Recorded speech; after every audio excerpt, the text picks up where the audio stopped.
3, 2, 1 ready. Delhi के साथ साथ देश के एक बड़े हिस्से में वायु प्रदूषण के कहर के बीच सुप्रीम कोर्ट ने फिर से सक्रियता दिखाई। इसी के साथ केंद्र सरकार और दिल्ली सरकार भी अपने स्तर पर कुछ न कुछ करती हुई दिखाई दी, लेकिन शायद नतीजा ढाक के 3 पात वाला ही रहने वाला है। इसका प्रमाण यह है कि दिल्ली और उसके आसपास हवा की गुणवत्ता और खराब होती दिखी।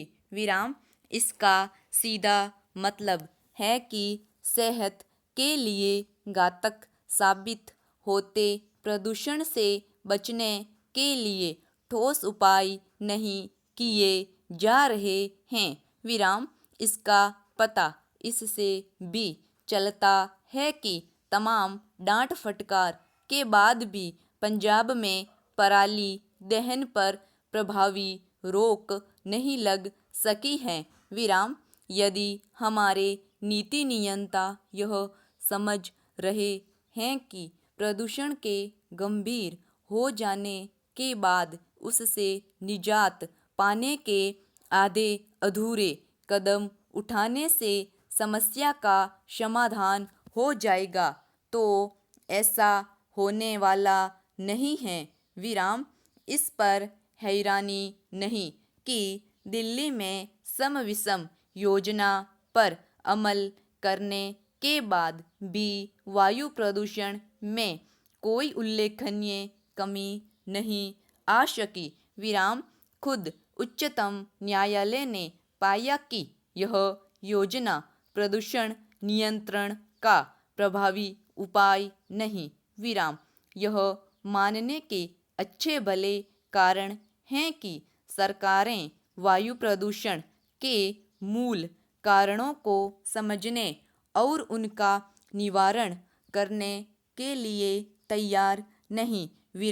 पैरा विचित्र बात यह है कि दिल्ली में वायु प्रदूषण बढ़ने पर तो शोर मच जाता है, लेकिन जब देश के दूसरे हिस्सों में ऐसा होता है तो अधिक से अधिक यह होता है कि इस आशय की कुछ खबरें सामने आ जाती हैं।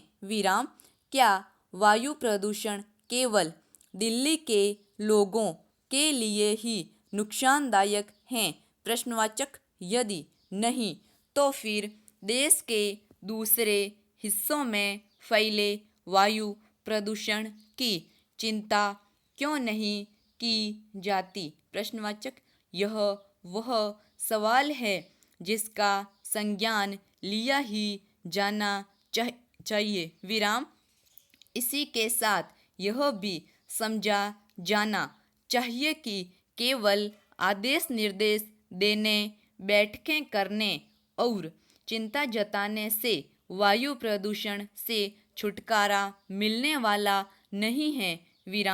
बीते करीब एक दशक से अक्टूबर नवंबर में वायु प्रदूषण उत्तर भारत के लिए एक आपदा जैसा साबित हो रहा है, लेकिन न तो पंजाब और हरियाणा की सरकारें पराली दहन की समस्या से निपटने के ठोस कदम उठा सकी हैं और न ही दिल्ली सरकार उन कारणों का निवारण कर सकी है जो प्रदूषण बढ़ाने का काम करते हैं। यह सरकारी तंत्र के गैर जिम्मेदाराना रवैये की पराकाष्ठा ही है कि शहरी विकास मंत्रालय से जुड़ी संसदीय समिति की ओर से प्रदूषण को लेकर बुलाई गई बैठक में कई विभागों के अधिकारी पहुंचे ही नहीं। सरकारी तंत्र के ऐसे रवैये के लिए एक बड़ी हद तक केंद्र सरकार भी जिम्मेदार है।